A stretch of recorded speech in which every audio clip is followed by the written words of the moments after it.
to PJ Studios. Today will be another new kind of video. Yes, a film review. Mainly that, a bad film review. Now, I've been watching a bunch of Ted Nifferson recently, and I've seen his review videos, and I thought that kind of looks like fun. Let's try it out. So what I did is I went on to Letterboxd, changed the rating to the lowest films, and I found quite a few. Yes, I found some that also involved some dinosaurs, which immediately took my eye. Yes, the first one was called Prehistoric Predators, made in 2023 by James B. Thomas. Now, there was many things that, yes, caught my eye and would make me think this is probably one of the worst films ever made. Yes, one of them being in the comments saying that this script was AI generated, which immediately told me that this was going to be absolutely terrible. Then, plus on top of that, the majority of the review were 1 stars. Sadly, couldn't find it. So I had to move to my second option, which was called Daisy Durkins vs. the Bloodthirsty Beasts of Barren Pines, which was made in 2019 by Mark Machner, and it has the majority of 3 stars and has a runtime of 1 hour, 28 minutes, and 41 seconds. Now, the synopsis itself was also jam-packed with, yes, what seems to be many plotlines that would happen in this film, which is monster-slaying hero Daisy Durkins ventures into the woods to deal with a carnivorous dinosaur. First plot. Then along the way runs afoul of a touring punk band, and then there's another one, a manic bounty hunter, another one, a trio of voluptuous women criminals, and a family of mutant cannibals. Yes, what already seems to have many plot lines in this story. Now, also, while looking into the director, seeing some of the other films that he would have made, what I did notice something is that this film, not the only one. This is a part of a trilogy. Yes, a Daisy Durkin trilogy. There's 2 other films that have Daisy Durkin. The weird thing is, they're all played by different people. Yeah, Daisy Durkin isn't played by the same actress in all the films. They're played by different people. What I also found out, they seem to have no correlations whatsoever. Yeah, they all seem to be different ones. This seems to be like the main, the only one that seems to have like a horror or poster that kind of looks like a real movie poster. The other ones don't really. The other posters also kind of look like they're borderline corn. Yeah, which this one doesn't. This one just looks like a horror film. Although, looking from some of the still photos, I could be proven wrong. But I think I'll stop talking. Yes, I've got my little notebook here to write some notes while watching. So I think it's about time. Let's get watching. So 2 minutes in, starting off with the intro, yes.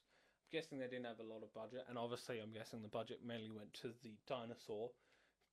Yeah, that's in this film. We've got a stock image of a field, and then like the production company then moves on to another stock image of a dinosaur skull.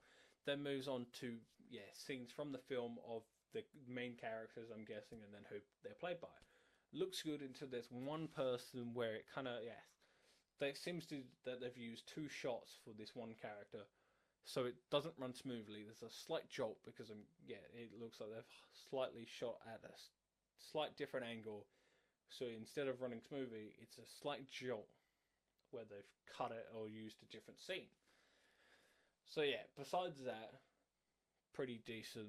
Then moves to a black screen showing just some more people in it. Then moves on to the first scene.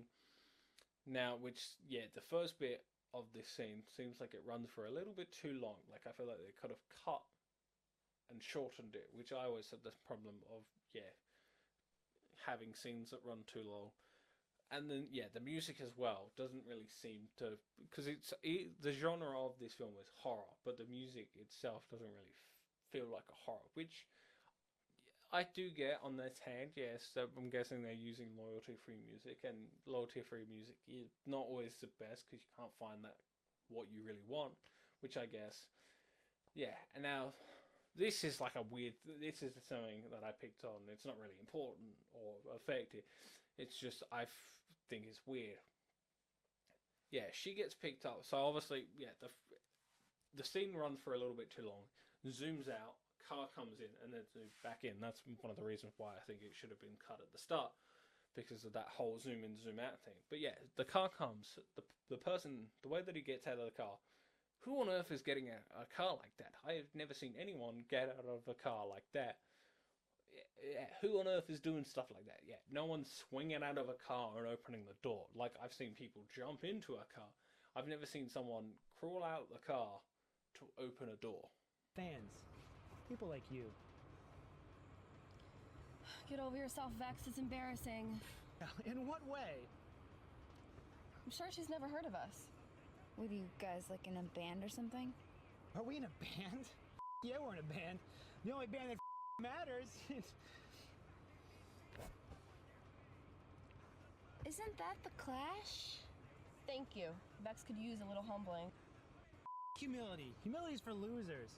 Little Missy, I am Vex Stupendous, and this is Catatonic Puppet. Well, that's a name. Catatonic Puppet? That's awesome. It's awesome. So you're punk, I'm guessing. Yes, that's exactly right. We are punk! So there we have our first plot group, the rock band. We'll soon meet the next one, which is the three criminals. But just before I get onto the rest of the film, I want to talk about this scene in particular. This scene is probably the most normal scene that we'll see throughout this film. Yeah, characters seem alright, don't seem too strange, because the rest of it definitely is. Yeah, there's characters that are racist and drop slurs, and then something that I've also noticed, if there's a scene with any women in it, they just get insulted the whole time. Now, the thing that there is in common with the rock band and the three criminals, at least, is that everyone in this thing hates each other. Yes, anyone in, like, the three criminals, the people all in that, and the rock band, they all hate each other. Yeah, they all have grudges and hate each other. And yeah, it's strange. I've also noticed as well, this happens within the rock band and then happens later on when we see the police. They're driving in a car, but the way that they're not driving anywhere. It's stationary, so they're just like turning the steering wheel, which is kind of funny. But the thing is, in the rock band, you can see the background. There's no moving background. But what they try and do with the police, driving the car, they make it kind of look like they are driving by holding a branch and then moving it back and forward. Now, there is something that happens within the police, which I'll mention when we come to that scene. But yeah, no, I just wanted to mention, it's just going to get stranger from here. But, yep, let's keep going then. So you guys are on tour then? Right, baby, we're on tour. What?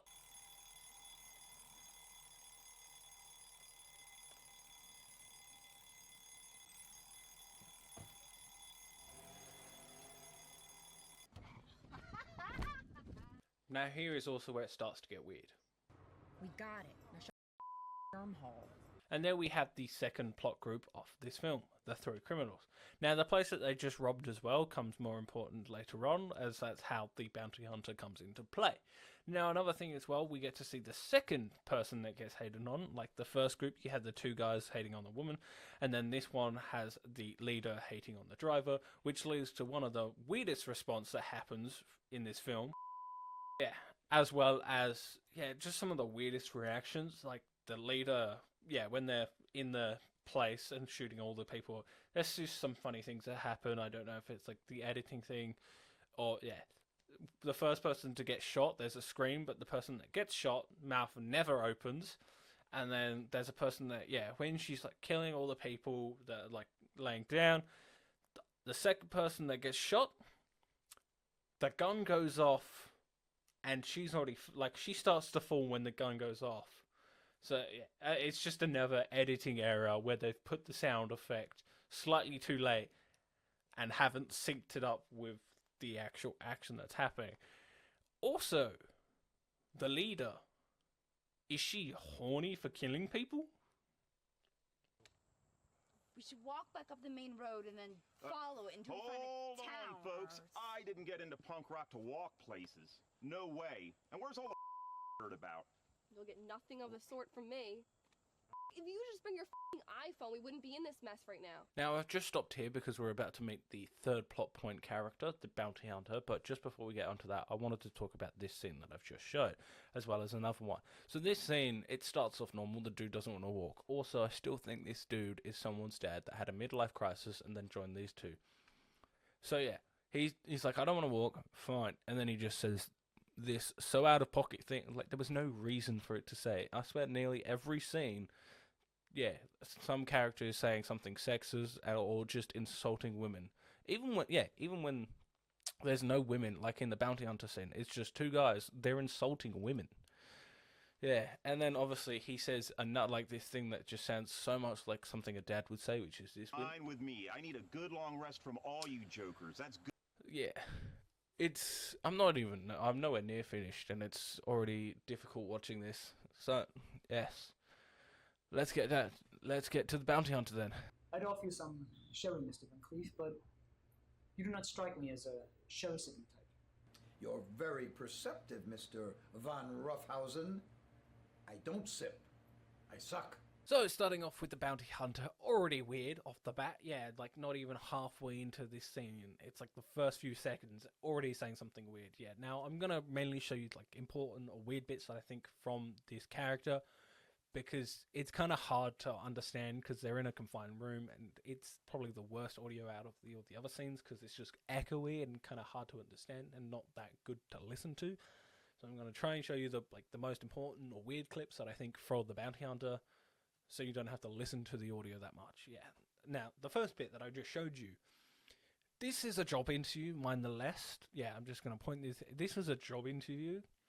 So the stuff that is mentioned later on, who on earth is saying this during a job interview? This is probably the most insane job interview ever, because the bounty hunter will say something weird. You're like, why on earth you're saying this? This is a job interview. Do you want the job? And then, yeah, the interviewer says something weird back, and you're like, this is the most insane job interview ever. Now, just for a little context, because you find this later on, but I'll just mention it. Yeah, the bounty hunter is trying to get this job for this person. And then this person, you find out, is the owner of the company that the three robbers, or the three criminals, just robbed. And he's like, I want you to get the people. You find some stuff out. You find out that, he's like talking about this code. He's like, oh, you're not one of these bounty hunters that have a code, or like don't kill like certain people and like that kind of stuff. You don't like hurt women and children. And he's like, no, I don't. I have no code. But then you find out he kind of has like this secret where he's just, I don't know, addicted to like sex or something. He's got like a porn addiction, because you see him. There's a clip where he's just in a strip, it's supposed to be a strip club. So he's just like, this character's very weird. And like, that first scene where he's like, it's like the interviewer's like, do you want a beverage? She's like, no, I don't sip. I suck. And then just says his full name really weirdly. Like, if you're gonna say his full name, if you're just gonna say a name, just say it normally. There's certain clips like the interviewer is like, oh, I'm a legitimate businessman. You know, you could just say business. A legitimate businessman sounds like you're not a real business. Yeah, you could just say you're a businessman. I feel like that makes you sound professional and all that kind of stuff. But then again, you're saying stuff that ain't professional, and no one ever would say during a job interview. So, without a further ado, here are some of the clips that I think are the weirdest. And if you're saying this during a job interview, or maybe just, in person to anyone, you might be insane. So, here's the bounty hunter. Or more of it. Oh, this is a hard film. Well, Mr. Van Ruffhausen, my middle name is Hell. And I know how to give hell, I know how to take hell, and I know how to make hell for everyone who comes into contact with me. But speaking of What? Of the female persuasion. I am aware of it. The news is all over the gay community. So that line the bounty hunter just said is probably the most normal thing you hear from him for this whole entire film. The rest is either misogynistic or racist. And matter of fact, before we leave this scene, he says something that's misogynistic and racist. Now, I'll get to that in just a little bit. I just wanted to talk about the interviewer. He throughout this whole scene, whenever mentioning the people that broke in, he goes, the female persuasion, which already makes him sound weird, and this dude is weird and creepy looking. Yeah, but like, I feel like you could just say the three criminals, the three people, the three women that broke in to your place and, stole. Not the female persuasion broke in. That just sounds weird, you creepy dude. Yeah, what is wrong with you? Probably many things. Yeah, because you say you're a legitimate businessman, and that sounds totally fake.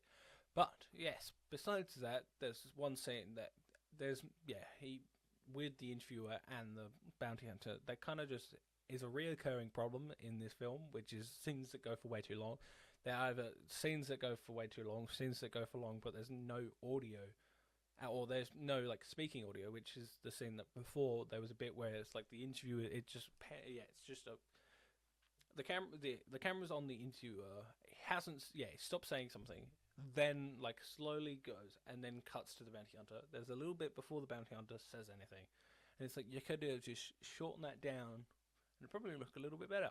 And then there's a bit where the interviewer's like, do you have any hang-ups? And the bounty hunter's like, no, but clearly he does, because it flashbacks to him at like a strip club, because he's obviously got a corn addiction. And even that goes for way too long, because this isn't really integral to the story, because considering how when you see the bounty hunter next, he gets defeated immediately. Yeah, so there's no really, this whole thing doesn't really matter. Yeah. And it's him at the strip club, goes for way too long, then him back at the strip club doing something to himself. Yeah, so it's like, why'd you include this whole thing? Maybe, if you wanted to include it, surely you didn't need to include that whole, like, length thing, and it goes for way too long. Yeah, like, when I was trying to edit and, like, make, like, where the next scene that I wanted to get to, it took forever to get past this. This goes for longer than I was actually remembered it going for. And yeah, it's just insane. Yeah, and then after this scene, we kind of meet two characters that are also not really integral to the story. If they were taken out of the film would end the same way. Yeah, which are these police officers with, well, he says he's a forensic scientist, but does not look like one at all. This forensic scientist just looks like a normal dude. Yeah, he just dressed in normal, that look like he's wearing like sunglasses from like the 2000s.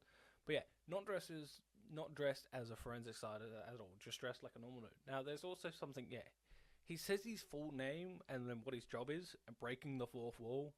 And I don't know if it's like the NCIS, someone like an actor or some dude from that show, but he says it to the camera like we're supposed to know who that is. Yeah, like, I had no clue. It went straight over my head. You've just broken the fourth wall, making this film look a little bit weirder than it already is, because you're the only character that breaks the fourth wall. But yeah, never mind that. These police also terrible people. Yeah, they see the forensic scientist goes off, and for some reason, one of the police officers just blatantly just says something. Yeah, he just says this. CSI. Wow. Yeah, crime solving just got a hell of a lot more gayer. You were thinking... What? Why? City. What? What? Why on earth did you feel like you needed to say that slur? Yeah, oh my god, all these characters are just awful. Yeah, the only morally good character in this is Daisy Durkin. Back to it, I guess. Now, just before I get on to the rest of the scenes, you know how I said that the bounty hunter said something either misogynistic or racist, and how I said that he was going to say two things in this scene that was misogynistic and racist? Well, the misogynistic thing that he says is the interviewer and bounty hunter are talking, and for some reason the bounty hunter's like, well, I don't talk... Yeah, they get onto the topic of a woman's body parts, and he's like, well, I actually don't call them that. I call them something else. First off, why are you talking about this? Yet again, this is an interviewer. You weird characters. What are you doing? Yeah, why are you talking about female body part? Even when there's a female not in the scene, the characters find some way to just be misogynistic to any female or female character in this whole entire film. And then he says this racist thing. Come on, money is all I think about. I'm a dirty Jew, after all. What? This character, the bounty hunter, truly an awful character. Yeah, this everything he says is either misogynistic or racist. Like, the next time we see him, he says a bunch of random words, and at the end, just says the N-word. Why? Yeah, can you say something without either being racist or misogynistic? How is this made in 2019? I still have no clue. Yeah. And also, the random amount of swearing that's in this, like, yeah, I feel like you could have swearing, but the amount of times that they do swear is just really, like, weird. Like, I swear nearly every line, every second word in like, one of the lines. It's just a swear word. Yeah. It's like a teenager that just learned how to swear, so it's like most of his vocabulary is just swear words. This is that film. Yeah. Well, I guess, on to the next scene. Grapple with evil in hand-to-hand combat and win. The monster I slew. Now, the scene I just showed you, I did skip ahead a little bit before. There's a scene in between the scene I just showed you and the interview scene, which is just the police I did show a little bit before. Yeah, it's just the police kind of just talking. And yeah, like I said, if you took them out, they wouldn't impact the story whatsoever. Now, just before I get onto that, yeah, the scene I just showed you, I wanted to mention the sheriff's name is called Sheriff Blaze of Thunder. The name does not match, yeah, with the occupation. But yeah, never mind. The scene I just showed you has Mia, Vex, and Daisy in it. Now, they kind of, yeah, Vex is still being misogynistic and insulting Mia the whole time, and then they also kind of question Daisy and what she's really there. She says she's trying to hunt something down, and they don't really believe her, and then she talks about how she's defeated evil before, and yeah, she's trying to do that again. Now that, yeah, her saying she's defeated evil before is actually a reference to one of the films before this called Daisy Durkin's The Dog Sitter of the Dam, which is where you see this dude, which also appears in the film, which kind of looks like a three-headed dog like Fluffy from Harry Potter, but smaller. Now, yeah, while also researching this, I found out there was more than, yeah, I thought this was a trilogy, really, and I thought, yeah, The Beast of Barren Pines was the last one.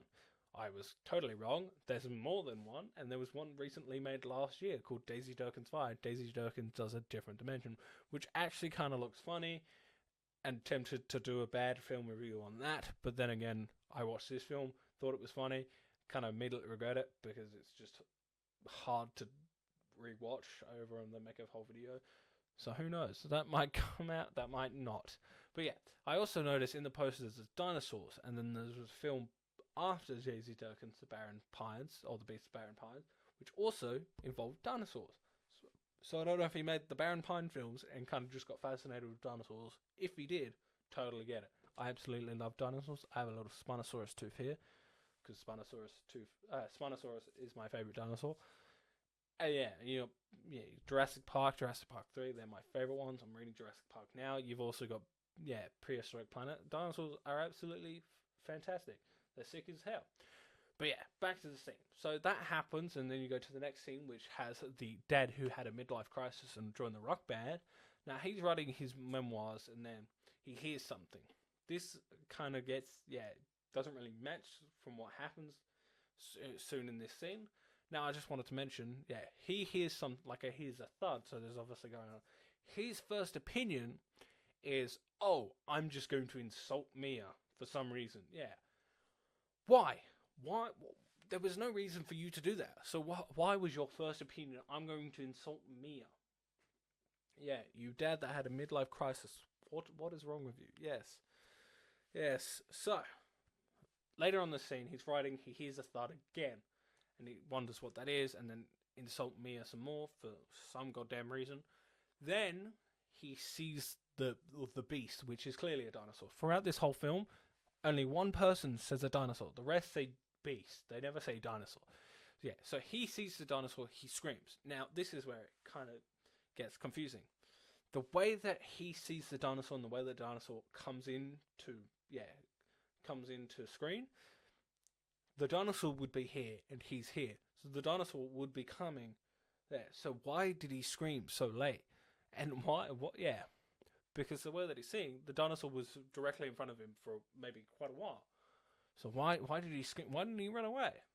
But yeah, towards the end of the scene, I actually kind of like the shot. Now, most of it is shot handheld by just the way that it shakes. There's a bit where he screams, it zooms in. Now, it looks fine, but they did a thing where they probably they kind of filmed a little bit too long and then didn't edit because they scream and the camera's fine and then it kind of just moves across the face and you're like, it was so good. Why didn't you edit that out? And then it would look fantastic. Now, the dinosaur, you don't really see it the full time this time. You kind of just see the top of the head and, some of its, lower parts. You see the arms. You don't see the whole thing. Yeah, like I said, the beast kind of, the beast is in the title and in the poster. You hardly see it. You probably say 3 times you see it at most. 2 if you're counting it. Yeah, 2 if you're counting you seeing the whole thing. But yes, let's get on with the next scenes. You two have done time. You got bigger arms than me. All the better to break you with, my dear. Now shut the up and accept your role in this like a good little mule. Hey, I am not going in there. Why not? Whatever did this couldn't possibly fit in the car. Do you know it could be a gremlin or a Yo, Gremlin reference. Personally, the second one's my favourite. Absolutely love it. Yeah. Okay, I like the first one as well. The first one is good. I just prefer the second one. Like, I watch the first one every Christmas, you know that. Yeah.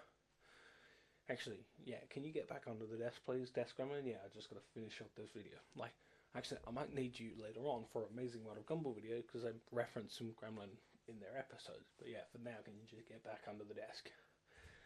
Thank you. Back on with the video. Now with this scene, we are one step closer to all the characters meeting. Yes, well, the 3 criminals and the rock band with Daisy Durkin meeting, they're like the main final characters in this film. The rest aren't as important. But yeah, before they meet, they find the car that the midlife crisis man that was part of the rock band was, and he was writing his notes. They find the car, but they also find his dead body. And might I say, it's actually pretty good, I will say. The way that they made his like dead body with being cut open by the T-Rex, it actually looked pretty good. I will say that. So yeah, they try the car, it doesn't work. One of the driver of the vehicle with the 3 criminals still being pushed around and kind of like not a part of the team as much. It seems more like a hostage in this situation the more that you see this group. But yeah, they do that. The car doesn't work, so they end up walking away. And then we go back to Daisy Durkin with Vex and Mia. Then Mia and Daisy talk about why she's really there. This is kind of the start of their kind of relationship as it kind of withers away. Like, they start off good, and then it slowly just evaporates, and Mia and Daisy kind of just hate each other, or Mia at least kind of just grows hatred for Daisy, and then turns out not to be friends anymore, and will just betray her. I don't know. Yeah, but before that, Vex goes away, and it's just Daisy and Mia. But while Vex is away, he comes in contact with the bounty hunter. Yes, he is back again, sadly. Yes, just any moment he will say it. But I will say this about the bounty hunter. While he is out on the field, so he's looking for the 3 criminals, but obviously doesn't find them, and meets the rock band with Daisy Durkin. But I will say, the way that he acts seems like he just sniffed a whole bunch of cocaine before. Yeah, the way that he acts and what he's saying just seems like he sniffed a whole bunch of cocaine before he goes on missions. Which, then leads to, like I said, when he says the N-word, to this just moment. Not my entire career. You are 2 sneaky, sucky, slimy, slinky polecats. Yeah, jumping Jesus on a pogo stick. Please. Why? This character, the bounty hunter, truly an awful person. This character's just truly awful. The whole film, the characters are just bad. Yeah, the only character that is good is Daisy Durkin. Mia's good at the start, but then just betrays Daisy Durkin and just becomes another bad character in this whole film. But then we move to the next scene, which is some more bad characters. Yes, the police cop. Yes, with the idiot sheriff that just has to. It's just. If the director was making a version where the police were corrupt, he did an accurate representation of most police officers nowadays. Plus, this police officer drinking while driving, which is, you're breaking the own law. Now, the funny thing I will say about this scene is like I've mentioned this earlier on in the video. While the dude's driving, the first time there's the driving scene, the background is stationary, so it's clearly they're not driving. This scene, they changed it up a little bit. Background's still stationary, but there's someone outside the car just moving a branch back and forward like this. It's just like, did you think of it later on in the scene? It's just kind of funny. But then again, it's like, why the dude? The only thing I can focus on is just, why is this cop drinking? But then we move on to the scene where the three criminals, which is this scene. Yeah. Are you really that surprised that we deceived you? Now we're getting towards the end of the film. The driver has now just realised the two other criminals hate her and have been using her this whole entire time. So what she does is knock one of them out, takes their gun and takes a bag of cash and then runs away. Then she runs into Vex, Mia and Daisy, where she threatens them by pointing a gun at Vex, but Daisy takes care of it, yeah, no problem. Then Daisy questions her and why she's here, but while this is also happening, something strange happens. So yeah, for a split second, the screen just turns red. Yeah, and then goes back to normal. I was a bit confused at first. I had to like check it back over and over a little bit just to make sure if it was my laptop screen that turned red or it was the actual film. It was the film. Now this like stuff has been going a bit weird way even before this scene. Yeah, there's a scene earlier which is this scene where it's Mia, Vex, Daisy, and they're walking, and all of a sudden it's a completely different shot. They're like further back. Yeah, it's almost like they're just where they originally started. Yeah, and then it's a completely different shot as well, and it drops. Then you've got one in later on, after the red scene, where it's, Vex gets knocked out by the cannibal, and then for like a minute, he's back standing up. Yeah, it's a scene, it's literally the scene just before he gets knocked out, and it was like, huh? Yeah, and then there's a scene later on with the cannibals where that's just a scene missing. Now that, like, the scene missing might be just because we're watching it, or it could be the film itself. But yes, some strange editing that's been going on. The bits with Vex where he just like appears for a second is almost like they kind of were like editing, and like when you sometimes if you like extended your timeline on Premiere, you can't see like a little small bit. But it wouldn't make sense because Vex already got knocked out, so why would he be standing up again? So yeah, that doesn't make sense. But yeah, never mind. Yeah, then go back to the scene that we're originally at, which is Mia and they find out what's in the bag, and Mia and Daisy disagree on what to do with it. So they find that there's money in the backpack. Mia wants to keep the money for herself, and Daisy wants to give it into the authority. So they start disagreeing, and then they kind of want to shoot each other, and they're having like a little Hamilton and Aaron Burr situation. So that happens, and then we move over to the two criminals again, and they find one of them is on the ground just about to wake up when she gets attacked by the mutant cannibal. Now, I say mutants because they don't look like mutated. They're like not mutated. They just look like normal people. Yeah, so these are supposed to be, I'm guessing, southern cannibals or hillbilly cannibals. Yeah, kind of like Wrong Turn, but not as creepy looking. Oh, Wrong Turn, yes. I got shown Wrong Turn by a friend and never again. But yeah, they get attacked and then one of the criminals shoots the cannibals and then they die. Yeah, and then we go back to the Vex, Daisy, and Mia and the driver situation. And while they're arguing, they hear something. And then all behold, the first scene with it fully, you get the T-Rex. Yeah. And there's also some funny situation in this scene. Now, they having an argument. Me and Daisy have an argument, and then Daisy stops to shoot at the T-Rex. What with, you might say, the pistol. They're not running. They stand still, shoot. Now, it's also funny because you can tell that where the T-Rex is, completely different place to where they are standing, It's funny because it's either just a different, like they've taken it from just like YouTube or something and haven't changed the background, or it's a green screen. Because there's a bit where later on where it's just running and it's kind of funny. But yeah, there's the funny scenes when the T-Rex are in. So they're shooting, and then you've also got a situation where Mia's like, I thought you could multitask and all that kind of stuff. Because Daisy's like, why don't you join in? Yeah, and then you also got a bit where just it's funny that what Mia says about after killing the T-Rex is what she's going to do with Mia. But yeah, which is this thing.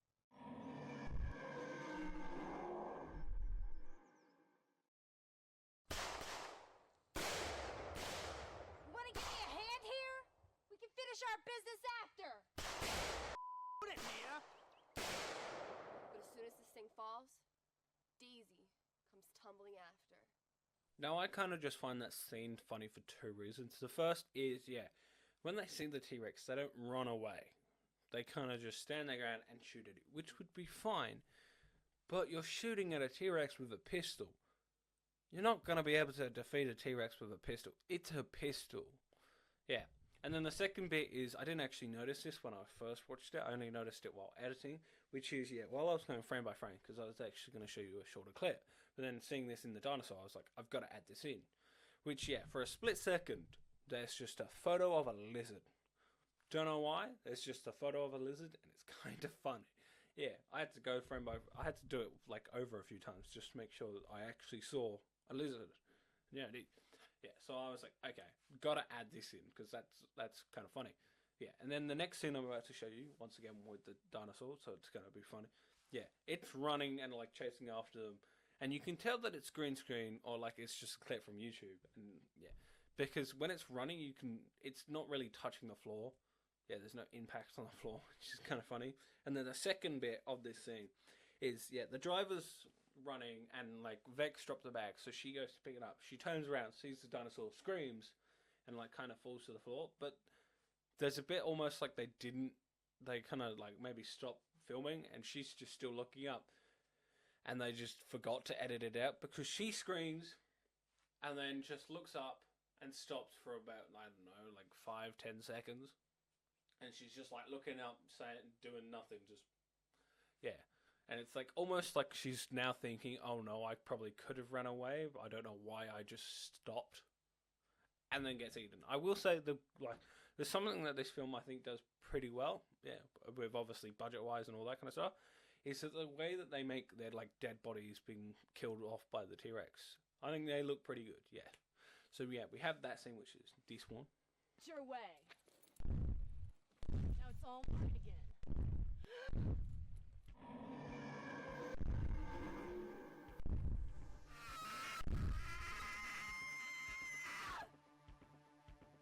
So there we had that funny scene. To be honest, any scene with the dinosaur is kind of funny, especially when they put the clip on the location that they're actually at, because it's just so out of place. Like, the scene I just showed you, the dinosaur running, but you can tell that it's not touching the ground, so it's just like floating and running, which just makes it even more funny. And then obviously you have the driver that screams and then kind of just stops to the last bit, just waiting for an impending doom. Then we move on to the next scene, which has Vex and Mia. Mia's behind a log and then tells Vex to jump behind it as well. Now, through that scene and the scene I just showed you, Daisy, nowhere to be seen. Don't know where she went, just gone. And she'll appear later on in the scene, but they all run away, but her is just, I don't know what happened to her. At least Mia, we know she hid behind a log and then tells Vex. Now, that scene I'm about to show you, Mia and Vex get up from the log, they walk away, but then soon they get knocked out by some criminals. Now, there's just some weird thing that kind of happens here. They get knocked out, close up on Vex's face, and then it goes to Mia, which is just panning from her feet all the way up to her head. This isn't the first time, and it's not the last time where they just, Mia gets knocked out and they pan over her body. It just, feels very pervy. I don't know why they do it. There's no need for it. It just, it feels wrong. It proves another point, which actually happens with the cannibals again, where it just feels like, slight, it's gonna turn out to be corn at any moment. And there's a bit with the cannibals where it just does seem like corn. Now, the scene I'm about to show you as well, I want to see if you can spot it. For a split second, so Vex gets knocked out, and for a split second, Vex is standing up again.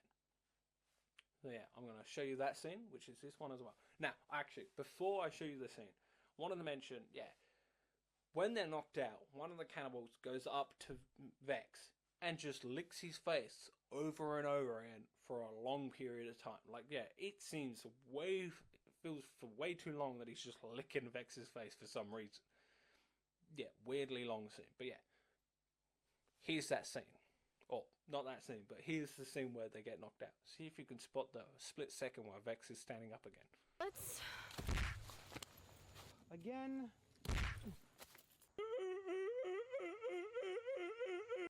Nice. Tusken Raider reference. Also, did you spot the Vex that appeared for about a split second? Now, the next scene that we'll see, Mia and Vex are in the cannibal's dungeon, or basement, I guess. So, let's go. Can you see? Can you see better than me? Can you see if those are still here? I can see all around the room, but I don't see them anywhere. So in this scene, Mia and Vex are tied up. Mia can't see anything, so she asks Vex if he can see anything.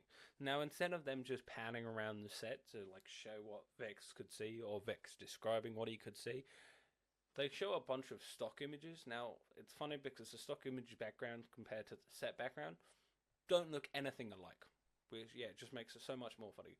I will say, the amount of stock images that I've seen in this film was a lot more than I actually originally expected I was going to see. Well, it's a film, I don't normally expect to see any stock images, but yeah. And now a lot of the scenes in this I've not shown because there's a lot of blood in the stock images, so I don't want to be careful, don't want to show them because I don't want to get demonetized. And then there's a bit where one of the cannibals sexually assaults Mia, so I'm not going to show that as well. Then after that happens, they stand above Mia looking down at her, and it's really weird what they do now. So there's a bit where it's kind of got like that transition where like the film burns out and then burns away and then shows something else. Now in this one, film burns away and then just shows scene missing and then cuts back to like the cannibals doing something else, which is just weird. Why on earth would you do that? Like, I don't know, maybe the film had something else, but then I was like, well, it's edited into it, so the film would have had, they would have had to edit that scene missing bit in. It wouldn't have been the actual place where I watched it. So, yeah. The thing is, as well, it happens again later on. Also, fun, yeah. The bit that I liked a bit of this is when I found there was a cat cameo. Yeah, just, obviously, the person that they were filming, the location they were filming at, someone's house, obviously, had a cat and just walked into the background. So, yeah. Also, one of the cannibals then later kills Vex, and it's just really funny because the whole time he's speaking, and he's just he stabs him, and then just for the whole time turning the knife back and forward. Yeah, I feel like stabbing him once enough, and like maybe turning it, but like not turning it the whole time, just speaking to him and then just continue turning it. So yeah, Vex dies, Mia's still on the table, but then Daisy Durkins comes to the rescues, takes him out, and then saves Mia. And you might think to themselves, oh, Mia and Daisy are good again. Well, you're wrong, because, the next scene, Mia and Daisy walk off and then run into the two criminals, which is this one. Let's go. Shoot you. And your friend. I'm just too... Too what? I'm too furious! So Mia and Daisy walk out of the cannibal, walking along in the forest, talking about how bad their day is and basically how they ended up where they started. Then while they're talking, they run into the two other criminals. The leader points a gun to Daisy's head, basically saying, we want your money. And then Daisy keeps going, Mia stole it after your driver died. And Mia's like, I didn't steal it. She died. I took it off. Therefore, it's not stealing.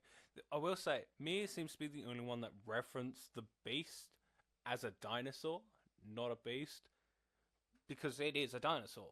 And later on, it seems like the dinosaur has supernatural powers as well, because there's a scene where it just kind of teleports. But so the two other criminals want the money, and obviously Daisy Durkins won't give it to them. So what happens is the leader and Daisy fight, while the other criminal and Mia just watch there. And the next scene that we go on to has, sadly, the two homophobic cops and then the forensic scientist, which this will be the last time we see him because he runs off, never to be seen again. And also, obviously, we'll have the teleporting dinosaur, and also, there'll be, how I said, earlier on that there was another bit where it said scene missing. This is where it comes up again. Let's go to that scene.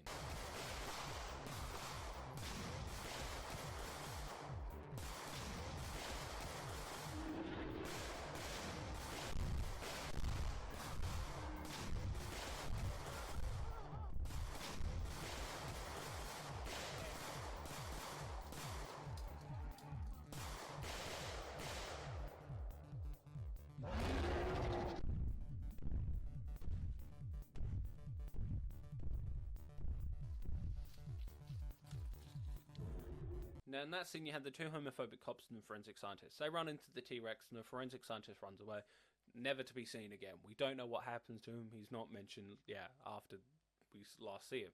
Then the two homophobic cops try and defeat the T-Rex with, once again, pistols, because everybody in this film thinks you can defeat a T-Rex with a pistol. Yeah, but unlike Mira and Daisy and the leader, which you see later on, they don't just stand there shooting. They actually like shoot and then run away, and then goes, yeah, it does that burning film transition that we saw earlier, and the screen turns red. You see them run through, like running and shooting, and then out of nowhere, the T-Rex just teleports, just spawns there. So now this T-Rex has supernatural abilities. That wasn't mentioned. Where is this? Like, yeah, when did you think? Yeah, when?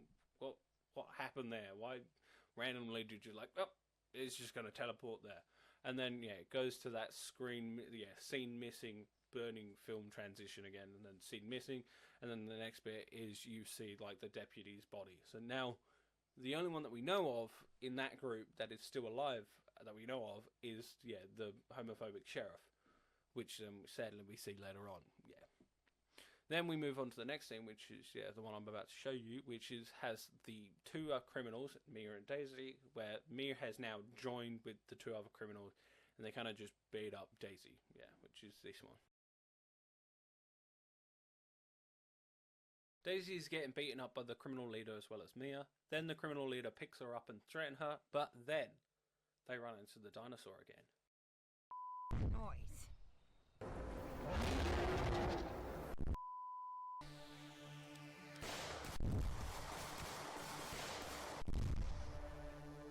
Aim higher!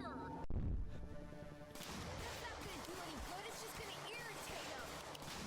You, I've got a gun, I'm gonna use it. Back off! This is my show! What are you gonna do? You can't even beat 3 tired girls. That's what Mr. Gas Bomb is for. What? What the hell was that? In that scene, you had the criminal leader wanting to kill Daisy because Daisy beat her in a fight, and she doesn't want anyone else to know that she could get beaten up in a fight. So obviously, the leader wants to kill her because she's got some weird killing fetish, but Mia does not agree with that, so she kind of goes on Daisy's side and be like, you don't have to kill her, we can let her go. Yeah, don't kill her. And then obviously they start to argue about that. While they're arguing, the T-Rex appears. Now, while that appears, then they start to argue what to do with that.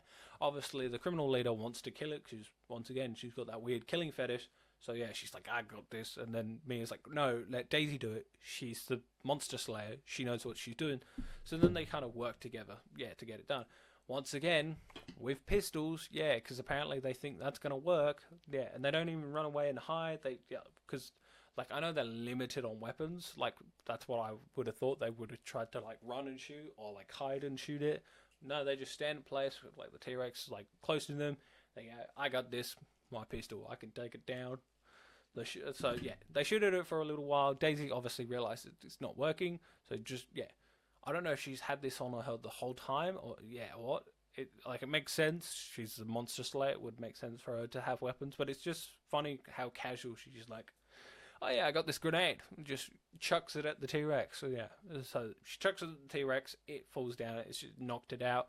The leader's obviously jealous and annoyed because she wants to kill it. Because once again, she's got that weird killing fetish. So that happens, and then the police officer comes in and was like, don't you know that's the beast of Barren Pines? Prehistoric. So you know it's a dinosaur. And then says unknown origins. Surely you kind of know where it came from, though. It's a dinosaur. We have lots of fossils. Yeah, we find lots of fossils. History. Surely you kind of know where it's from. You might not know the exact point, but maybe you kind of know, the area that it came from. Yeah. Thirsty beast of Barren Pines. What? The bloodthirsty beast of Barren Pines. Prehistoric monster of unknown origin. All right, that's enough. Now, after that scene, what happens is the leader then shoots the sheriff, and you kind of just presume that he's dead, especially in the scene I'm about to show you next, because he's just kind of there, lifeless, just a lifeless body on the floor. And then after that, the leader and Daisy start to fight again. Now, unlike the scene where they were fighting before, Mia and the other criminal were just watching. In this scene, they also fight each other as well. So, you got them fighting, and then you've also got the leader and Daisy fighting, and then what happens at the end where Daisy pulls out this sick move by grabbing the sheriff badge and kind of just ninja starring it at the leader, and then obviously hits her in the head and just kills her, and then Mia knocks out the other criminal. Awesome, I'm gonna fucking destroy you.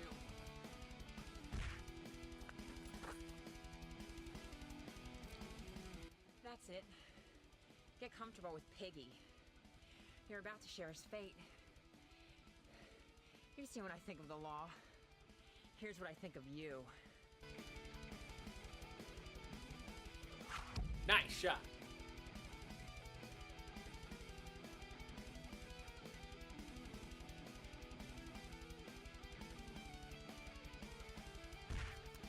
And then they come to the end, and Mia's just like, "We're friends now." You know, that thing where like, I did beat you up and betray you, that doesn't count anymore, because you know what? Like, I joined you. Yeah, I helped you defeat the criminals. So you know, we're even now. After I saved you from becoming a mutant sex toy in dinner? But I saved you after that. That redeems me then, right? We'll say that it does, because I'm a nice person. But there's still one thing I gotta do. What's that? So after Daisy knocks out Mia, she goes to check up on the sheriff, and sadly, he's still alive. Yeah, and what the sheriff says would sound normal considering what happened to him. He was shot and probably did lose a lot of blood and blacked out. But the way that he says it seems like he doesn't remember that he was shot or can feel the bullet wound that he has. Yeah, there are some scenes where it's like, okay, he does remember he has a bullet wound because he's holding where it was. Like, yeah, when he first wakes up, he's like, what happened? Did I black out? You're like, okay, so he doesn't remember. And then Daisy's like, are you okay? You were shot. And then he gets up and puts his hand. Yeah, so he's like, oh, he does remember. And then yeah, throughout the scenes he'll be like talking normally, looking like he's in no pain whatsoever, and then all of a sudden he'll put his hand on a bullet wound. But then you're like, okay, so he does remember.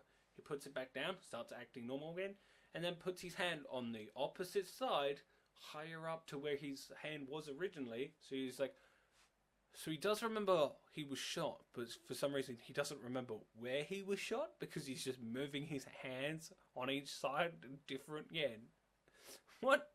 Yeah, so while that's happening, Daisy's talking to him. It's like, okay, so yeah, that's a criminal. She's dead. That's another criminal, but she's alive, just unconscious. So if you did want to find out what was happening, she's there. Your money's there. That person isn't a criminal. She was a part of a rock band that I met. Yeah, earlier on. The two other ones died, and he's like, oh yeah, I saw them. And then yeah, she's like, I just knocked her out because we were together. Then she betrayed me, and then I helped her, and then she helped me. But like we weren't even, so I knocked her out, and that's what made me even. Yeah, that's what made us even. And so yeah, he kind of realized, he's like, oh, so you did my job. I don't need to be here. I'm a completely useless character. The only time that like, yeah, I literally came in, saw you guys, and was like, hey, you know, the Beast of Barren Pines, and then get shot, and then yeah, blacks out.